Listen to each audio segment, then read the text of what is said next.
Prince Harry and Meghan Markle reportedly don't have enough content for Netflix. Royal expert Neil Sean insisted it was Netflix and not the couple who were behind the decisions to stall the release. He said, "On this docu-series, a very good source told me that the bottom line is that there just isn't enough content. You have the Invictus Games in the Netherlands, a bit of footage in New York, but they're not allowed to use the footage from the Queen's state funeral, and you have a little bit from when they came over for the Platinum Jubilee. I understand why Netflix are wondering what they're going to do with it. It has nothing to do with claims that they're trying to cut unsavoury remarks about King Charles III and Queen Consort Camilla. Also, Neil Sean has suggested that the couple may have had to slow their plans for a reality series.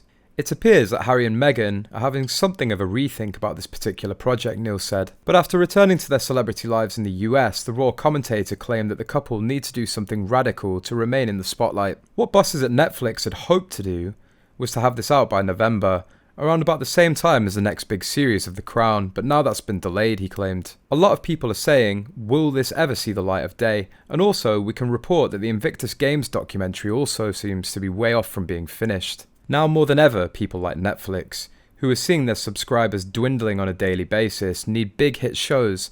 They need returning vehicles, things that the audience allegedly want to watch, like Drag Race, Real Housewives, comedy specials, and meaningful documentaries. As a result, Neil suggested that there is even a danger that the docu-series could suffer the same fate as Meghan's animated series Pearl, after Meghan's animated series Pearl, which was canned amid a series of cuts at the streaming giant. He continued, "Those are the things that rate well for Netflix, and if they feel that this doesn't rate well for them, then it simply won't be shown." Could this docu-series end up the very same way as the animated film that was promised from Archwell? Meanwhile, a former Team Meghan representative has claimed that Meghan and Prince Harry have no chance of returning to the royal family, as the royals worry about their conversations being released on Meghan's podcast. TV presenter Christo Fufus is asked whether there is a way Meghan and Harry can return to the royal family. Mr. Fufus responded, "I think it's a question of trust. It's been reported that Prince William refused to meet them, Meghan and Harry, because of a worry, and I think it's a valid worry, that any conversations they may have during their time together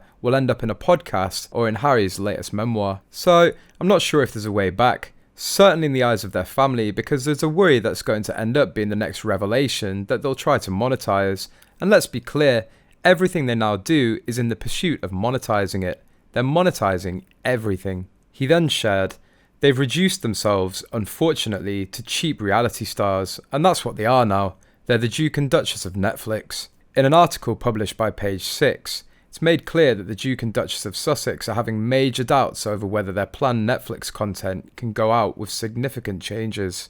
Both individuals were part of the editing team on the show and had given their final approval to the content months before the death of the Queen. "A lot of conversations are happening," a source told.